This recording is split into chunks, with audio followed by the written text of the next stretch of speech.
Par rapport au sujet des malus là, c'est un scandale. C'est un scandale. J'ai l'exemple d'un client à moi, le pauvre, qui a acheté une voiture, une M5. Les bureaucrates en costard, en surpoids là, qui nous pondent des lois comme ça, ils comprennent pas un truc. Que l'automobile, c'est une passion qui est populaire, qui rassemble des millions de gens. Il y a 5 000 € de malus à l'immatriculation. Il me dit, moi je peux pas, j'ai pas les moyens. Tu veux une petite sportive, 50 000 € de malus. Tu veux une voiture de luxe, 90 000 € de malus. Bon, salut à tous les amis. Il y a pas mal de gens qui me demandent ça donne quoi l'enneigement en station. Bah, c'est pas la folie, hein. C'est pas la folie. Après, si on monte haut, au-dessus de 1800, ça va, ça le fait. Mais bon, en vrai, c'est ouf parce que je discutais avec les locaux ici, ils me disaient que ça fait des années qu'ils n'ont pas vu un enneigement correct. Tu vois, en bas des pistes, 50 cm, voire 1 mètre de neige, ça se voit plus depuis des années, tu vois. C'est incroyable. Et quand je vois le prix des chalets, là je suis à Megève, je me dis, mais les mecs qui achètent 5, 10, 15 millions des chalets, c'est comme acheter une première ligne au Cap Ferré, quoi. Est-ce que c'est un bon placement? Je sais pas. Bon les amis, au-delà de ça, je voulais faire une petite story là, je suis un peu au calme dans un neuf, frérot. Par rapport au sujet des malus là, c'est un scandale. C'est un scandale et bon, il y a au moins un point qu'on peut pas contester, c'est que le gouvernement n'est plus hypocrite à mettre ça sur le dos de l'écologie, même si ça s'appelle toujours malus écologique. Là, on parle clairement de faire rentrer de l'argent dans les caisses de l'État, mais c'est pas raisonnable. Et j'ai pris l'exemple des cartes handicapées parce que, en vrai, on va pas repartir dans toute la genèse de pourquoi avec une carte handicapée on exonère les malus et tout, mais en fait ça pénalise les handicapés eux-mêmes puisque en gros tu déshabilles Paul pour habiller Pierre. T'as compris l'histoire? L'handicapé qui a exonéré sa voiture, quand il va la vendre et qui va devoir dire, ou ça va se voir d'une façon ou d'une autre, que le malus il a payé au moment du changement de titulaire, il va devoir brader sa voiture. Donc finalement c'est un avantage qui se retourne quelque part contre la personne qui en a entre guillemets le privilège, si je puis dire. Même si ces gens-là, les pauvres, ils préféreraient payer les malus comme tout le monde. Mais bon voilà, c'est un exemple parmi tant d'autres pour vous dire que c'est une hérésie. Et là j'ai l'exemple d'un client à moi, le pauvre, qui a acheté une voiture il y a à peu près 3 mois, une M5 de 2016, donc qui a 9 ans.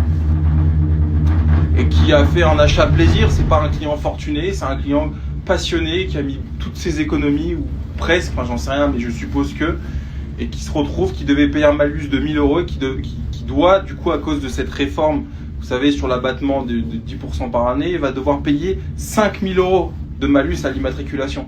Il me dit, moi je peux pas, j'ai pas les moyens. Mais putain, mais c'est un scandale, c'est un scandale. Bon, on pourrait en parler des heures, de toute façon. Voilà, moi je vous le dis, Au début je me suis dit je me barre de la France, mais pour des raisons autres que des raisons comme celle-ci. Mais en fait plus ça va, plus je crois que je me barre de la France pour ça. Parce que j'en peux plus, c'est insupportable. Faut pas oublier les amis, et moi le premier, que l'automobile c'est une passion qui est populaire, qui rassemble des millions de gens. Je veux dire, je connais personne, c'est très rare que quelqu'un, quand tu t'aimes la bagnole, il te dise non, moi j'en ai rien à foutre, ça arrive, il y en a. Mais globalement, tout le monde a un intérêt pour l'automobile, c'est la mobilité, c'est les souvenirs, c'est une passion qui est extraordinaire, l'automobile, c'est populaire, ça rassemble, c'est un vecteur de rencontre, et surtout, je vous le dis, c'est là où pour moi la France, les bureaucrates en costard, en surpoids là, qui nous pondent des lois comme ça, ils comprennent pas un truc, je vous le dis. C'est que l'automobile, pour moi, c'est un catalyseur d'ambition. Ça permet aux gens, aux jeunes notamment, et pas qu'aux jeunes, de se donner un objectif, de se dépasser pour arriver à sa passion quelque part. Moi, c'est ce qui m'a donné envie, plus jeune, plus maintenant. Aujourd'hui, ce qui me passionne, c'est plus l'entrepreneuriat, de créer, voilà. L'automobile, maintenant, je dirais que je suis pas arrivé au point où je voulais, mais c'est plus ce qui me donne envie de me dépasser. C'est d'autres raisons. Mais au-delà de ça, quand j'avais 16 ans, 17 ans, quand je travaillais l'été ou quand j'ai commencé à travailler et que je me suis dépassé, j'ai créé mes premières entreprises et tout, c'était pour m'acheter des bagnoles, c'était pour ma passion de l'automobile.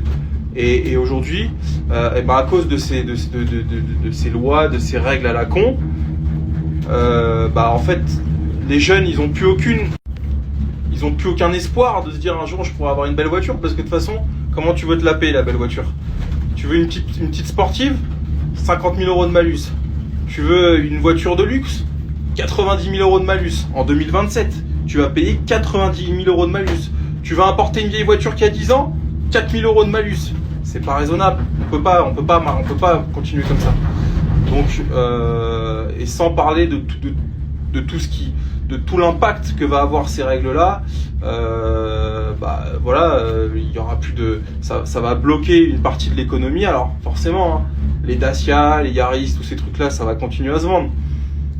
Mais je pense que si tu veux, il y a quand même tout un secteur de l'économie, notamment du haut de gamme, qui va en prendre un coup. Et c'est pas, je pense pas que ça soit la solution. Je pense qu'il faut effectivement, on peut pas se le cacher.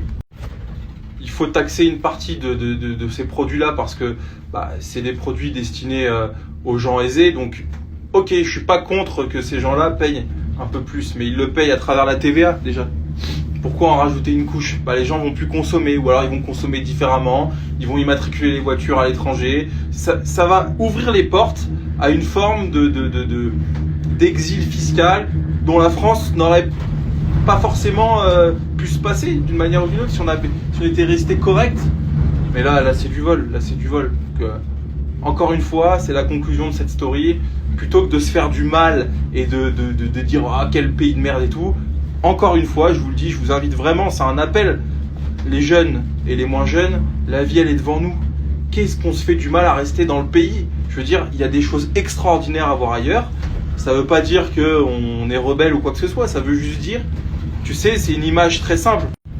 Quand tu es invité chez des gens et que au bout d'un moment le discours des gens ne te plaît plus, tu dis excusez-moi, voilà, on en reste là, et tu prends tes clics et tes claques et tu pars de cette maison-là qui ne te correspond plus, dont le message n'est plus adapté à tes valeurs. Moi c'est exactement pareil. Et la France c'est un très beau pays, voilà, je suis dans les Alpes, c'est beau, voilà, mais bon, il y a la montagne aussi dans d'autres pays, tu vois, il y a pas que la France.